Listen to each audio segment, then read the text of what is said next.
I think they come in oftentimes with a lot of shame and sometimes don't even want to admit what they don't know. And so I think trying to use statements that really reduce shame for women is really important. Like saying, of course you don't know that, and you're not expected to know that. Look at all the other talents you have, and you had a marriage in which you took care of these things and your spouse took care of these things. So it makes sense that you wouldn't know.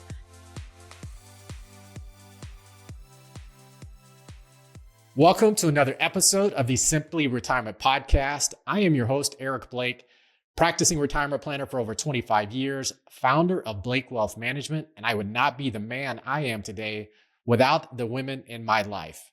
On today's episode, I'm joined by Oona Metz, licensed clinical social worker, certified group psychotherapist, writer, and speaker. Oona works with women navigating divorce and other major life transitions. She leads multiple divorce support groups, trains other clinicians on how to guide women through this process, and writes extensively on divorce, group therapy, and parenting. Today, we're going to talk about the emotional side of divorce, how women begin to rediscover who they are, and why this transition often connects directly to retirement, identity, and what comes next. Oona, welcome to the Simply Retirement Podcast. Thank you so much for having me. I've really been looking forward to our conversation today. Me as well. I've had a chance, as I was researching for this conversation, I found so many really cool topics that I wanted to make sure I asked you about. But before we dive in, I wanted to share something you wrote. It's actually a blog post on your site that really stood out because it's actually something I bring up quite a bit. And that is that you said, in some ways, life will return to normal, but not the normal of the past. This will be a new normal. That's right. And I think that really captures what so many women experience, especially during with this gray divorce, when the transition is happening in your 50s or 60s, or even just right alongside retirement. Because at that point, it's not just about the relationship that's changing, of course. It's about your own identity, your plans, and what that next chapter might actually look like. So I'd really like to start there and just get what led you to this work and what drew you specifically to supporting women going through divorce. Great. So I've been a therapist right outside of Boston for the last 30 years. And about 16, 17 years ago, I went through my own divorce. And I looked around and I thought, gosh, I'd really love to be part of a support group with other women who have gone through it. And there were no support groups available at that time. And I was already trained in group therapy. And leading groups of women myself. So I thought, this is a good idea. And a couple of years later, when I had enough time away from my divorce, I started these divorce support groups for women. And 15 years later, I have 3 weekly groups that meet every single week, same time, same day for 15 years. And it's just been incredible to see the amount of growth and connection that comes out of those groups. And what you were talking about, that sense of a new identity, really that forms oftentimes after divorce, where people really have a chance to think about okay, right, here's the next chapter. How do I want this next chapter to look? Right. Right. Well, can you talk about that? What is it about being in a group with other women going through that same experience that can be so powerful? Well, I think for so many women, divorce feels very isolating. I have women who come to me all the time and they say, how is it possible that half of marriages end in divorce and I don't know anyone going through it? And I think it's still, even today, something that's not talked about enough. And so I think the sense of connection and not being alone is one of the primary things that happens in the group. Is they walk into the room and they're like, oh my goodness, look at all of these people. And these are all wonderful, successful, attractive, smart people in the group. And so they walk in and they're kind of worried, oh, maybe I'm going to walk into a group of losers or something, right? Because they feel terrible about themselves. But then they come into the group and they realize, wow, this is a group of really strong women. And they're happy to be part of that. So when you're putting these groups together, are they the same demographics? Are they age-wise, experience? How do you decide who goes in which group? You know, I wish I could say there's this one group that's all gray divorce, and there's this one group where everybody's been had, experienced infidelity or whatever. But really, what it comes down to is people's schedules, frankly. Yeah. Hey, that's probably as good as anything, right? So, right. So, but it's also nice to have the mix in the room. And, I think I really come from this idea that every marriage and every divorce is unique. And there are these very common themes that connect people. And so the commonalities are really the feelings that people are having. So nobody's going to walk into the support group and somebody has the exact same story as them. But as they're talking about their story and they're talking about the feelings, you can see the women around in the room nodding. Oh, yeah, I felt that way. I felt that way. Oh, my God, I felt exactly that way, even though they weren't married to the same person. Sometimes they say, I think we were all married to the same person. Right. That hasn't happened That's yet. But if it does, then we're going to have a reality show, right? Right.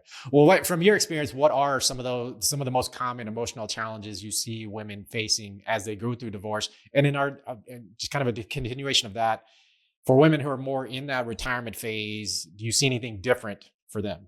Yeah. I mean, I think for women who are facing a gray divorce, one of the things that can be very difficult is when the divorce coincides with the last child going off to college.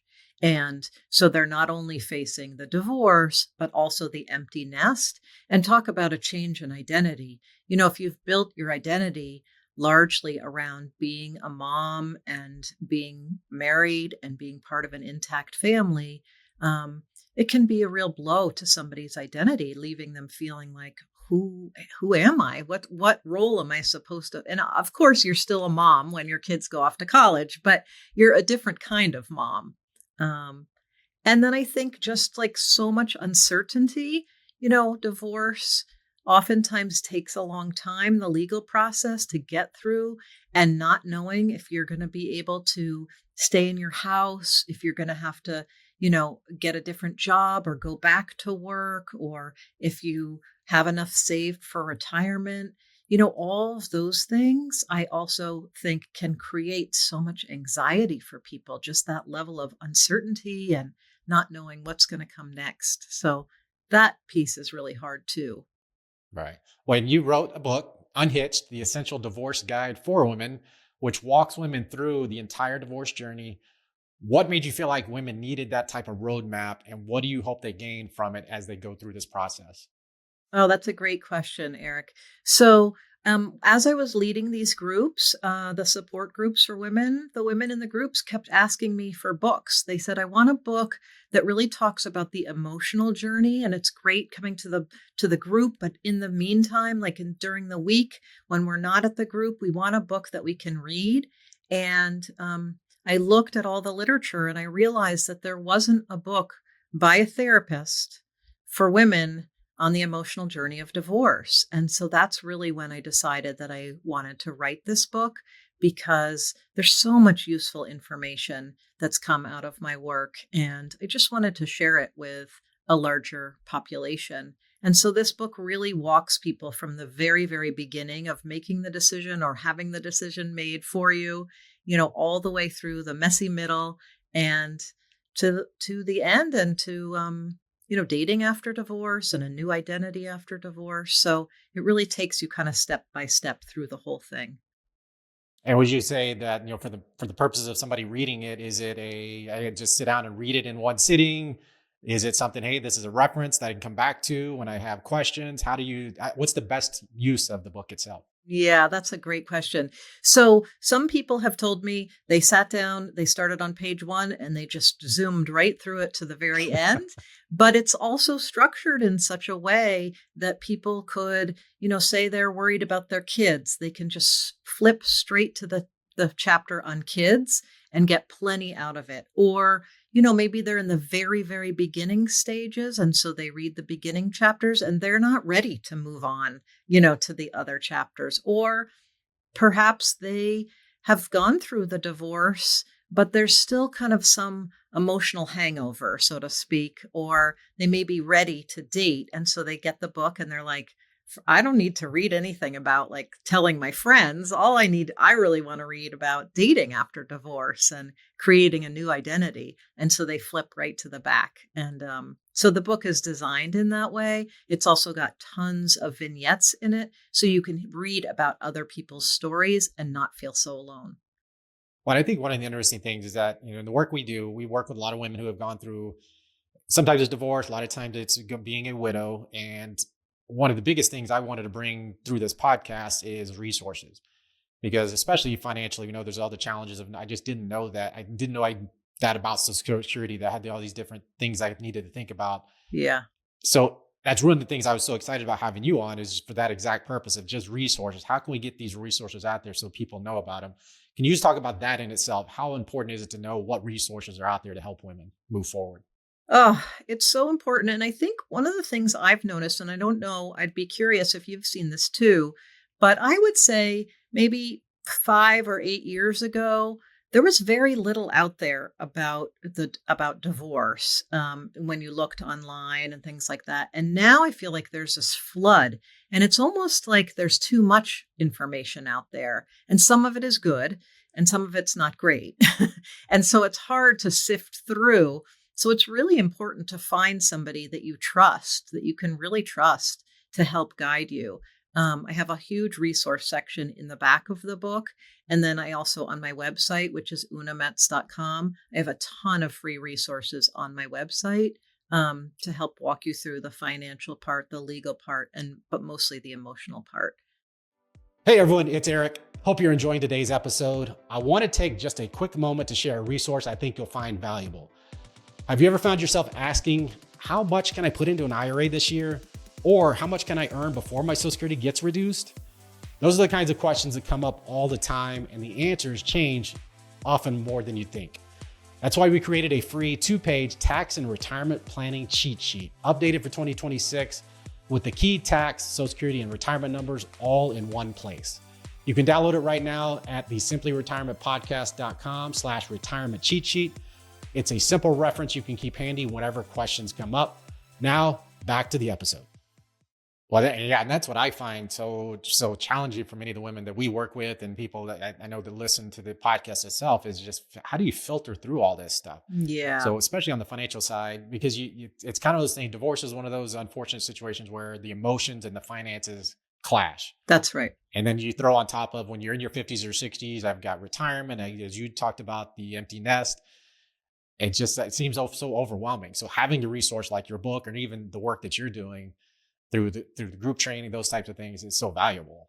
Yeah, exactly. Exactly. I always say, when stress goes up, cognition goes down.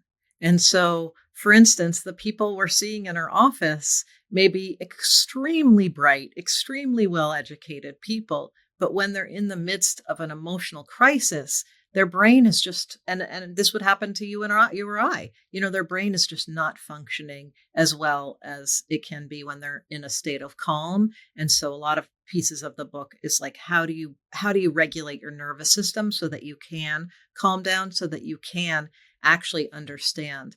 And I do a lot of trainings also for attorneys and financial professionals about how to work with women going through divorce, and really suggesting that they slow down, that they check in about whether or not, frequently, about whether or not somebody's understanding something. I think also sometimes professionals get into this thing where they're using the language that they always use, but the lay person doesn't know, Right. what you're talking about. And so like trying to use like plain language, I think, is also important. You mean they might not understand marginal tax brackets? Is that what you're saying? I have no idea I've never even heard of a marginal tax bracket, much less understanding what it is. I'll send you an email on that one. Don't worry. Oops, delete. Oops. So that jumps me to a question I did want to ask, because, I see as in my role as a financial advisor, especially for working with somebody, whether it's divorce or widowhood. And again, I talked about this earlier. It's not just financial, it's emotional. And there's no way of really pulling the emotions out. And that's where I hope to be a resource as we're walking alongside those women to be somebody they can turn to hopefully provide the effective guidance that they're looking for. So from your perspective, how can someone like me be better at supporting women going through this? Not just, not just the financial side, Yep. but what that takes, just the emotional side too. I had to make sure we account for that. What can I do to better support women? Yeah. So I think a lot of women have a lot of shame about their lack of knowledge about money. Um, there are plenty of women who they're the ones running the bills and making the money, and they'd have less shame. But I think when it comes to women who have been who have husbands who have taken the financial reins, I think they come in oftentimes with a lot of shame and sometimes don't even want to admit what they don't know. And so I think trying to use statements that really reduce shame for women is really important. Like saying, of course you don't know that, and you're not expected to know that. Look at all the other talents you have, and you had a marriage in which you took care of these things and your spouse took care of these things. So it makes sense that you wouldn't know. And you don't need to go out and get an MBA right now. I'm here to help you. We just need to make a few decisions that are really going to set you up for your future. And I'm not going to ask you to know what did you say, a marginal tax bracket? I could throw other examples out if you'd like. We don't have to use that one. I'm not going to ask you to figure out what a marginal tax bracket is. But I want to just acknowledge that, how many talents that you have. And you're hiring, I often say this to women, like, they're like, I don't know what to do financially. I'm not sure. And I say, let me ask you a question. Do you do your own plumbing at home? No, God, I would never. Do you do your own electrical work? God, no, I would never do that. So you hire out for that, right? Yeah. Okay. So you don't have to go get an MBA, right? So that you understand the world of finance. Like, this is something that people can hire somebody for, and it will probably save you money if you hire somebody who's good, who will actually make a good plan for you and save you money. So it's okay that you don't know all of these things, and you don't have to go learn them all right now. You just have to find somebody that you really trust. Part of the reason I asked that question is simply because I've got an example client right now who, it's the typical scenario. She got divorced. Her divorce has been probably a year and a half or so ago. And she was in that situation, unfortunate situation, where she never felt comfortable with the advisor, and the conversation with her husband. She said she always felt stupid. If I asked a question, I felt stupid. If I didn't ask the question, all those unfortunate situations. And one of the things I found is recently, she's gotten so excited about learning new stuff on the financial side of things. Yep. Like she forwards me Facebook videos Uh-huh. of Roth conversions and required distributions and all those terms that I enjoy. And she's like, well, should we be thinking about this? And I always said, and my goal with her is not to slow her down at all in the excitement that she's got about learning this stuff. No, she's getting empowered. Exactly. And so let's put in perspective though, just when they say you got to do it now, typically that doesn't mean you have to do it now. So let's talk about it. Let's talk through what this really means, how you might be able to utilize it. But it's so cool to see her be excited about learning this stuff that she didn't really have the opportunity to do so before. Yeah, that's so great. That's why I wanted to ask you that question. Because again, I'm never going to be perfect at this, but I try as hard as I can.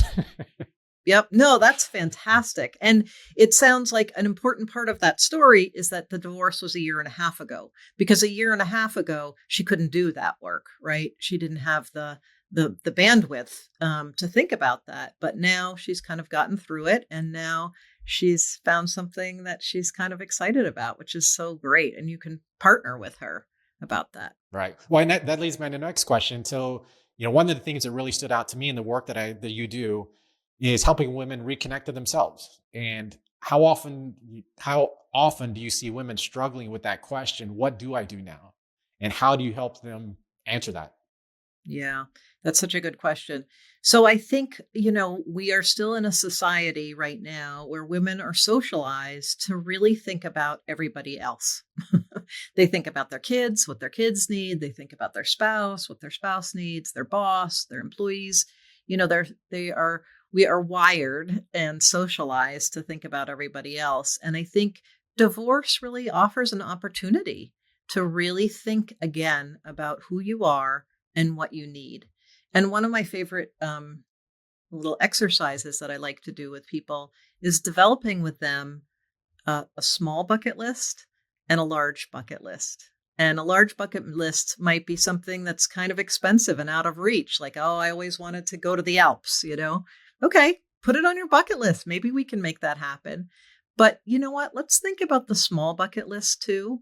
And what's on your small bucket list? Like maybe there's that park that you drive by on your way to work and you look at it every time and think, that's a lovely park. I should go there sometime. Like, let's make a plan for you to go there.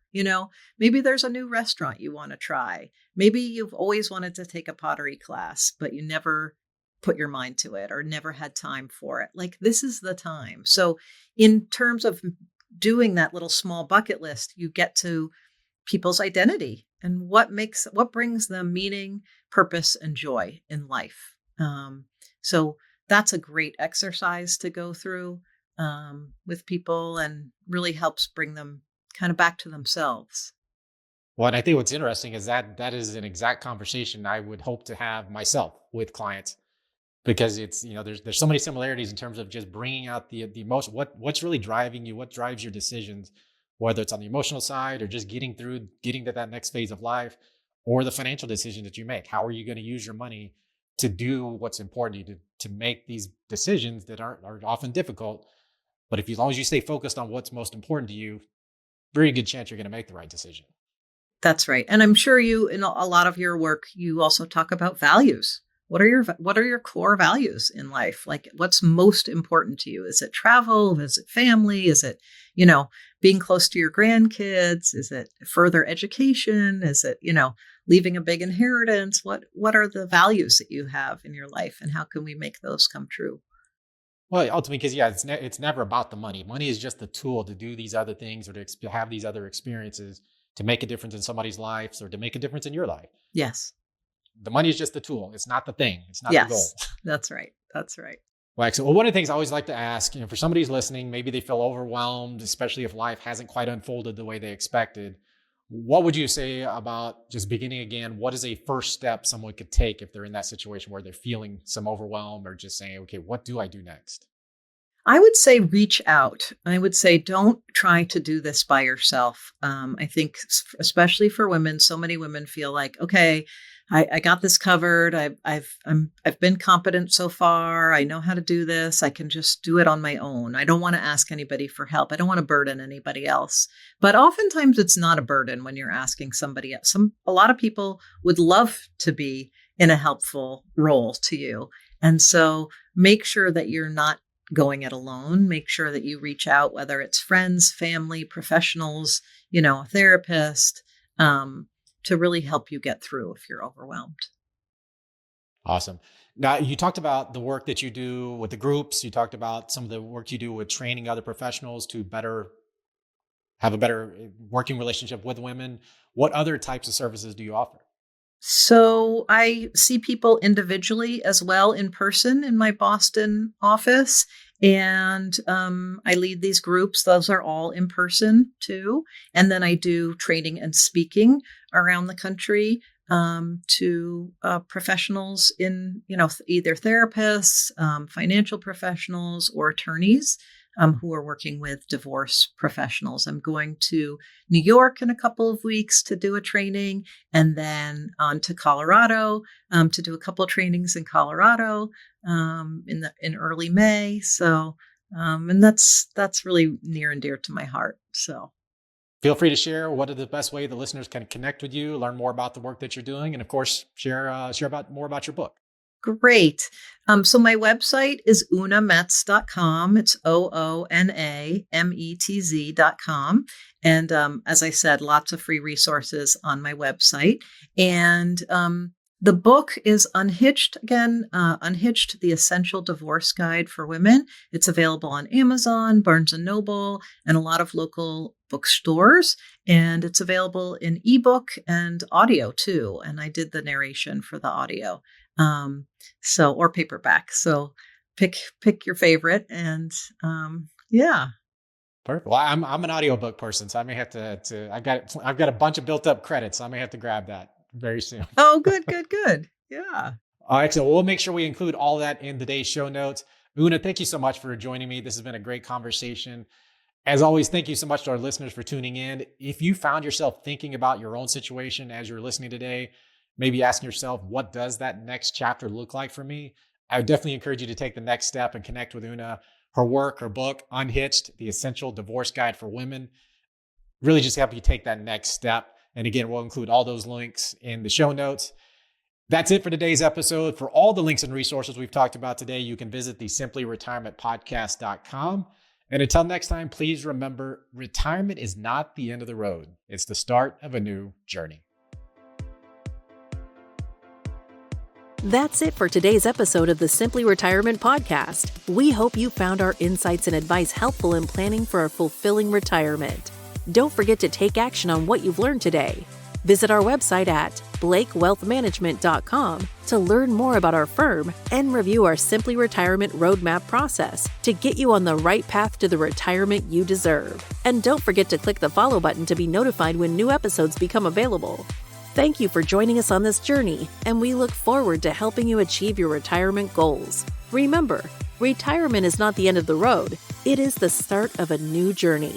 So embrace it and make the most of it. Until next time, take care. Content here is for illustrative purposes and general information only. It is not legal, tax, or individualized financial advice, nor is it a recommendation to buy, sell, or hold any specific security, or engage in any specific trading strategy. Results will vary. Past performance is no indication of future results or success. Market conditions change continuously. This commentary reflects the personal opinions, viewpoints, and analyses of Blake Wealth Management. It does not necessarily represent those of RFG Advisory, their clients, or their employees. This commentary should not be regarded as a description of advisory services provided by Blake Wealth Management or RFG Advisory, or performance returns of any client.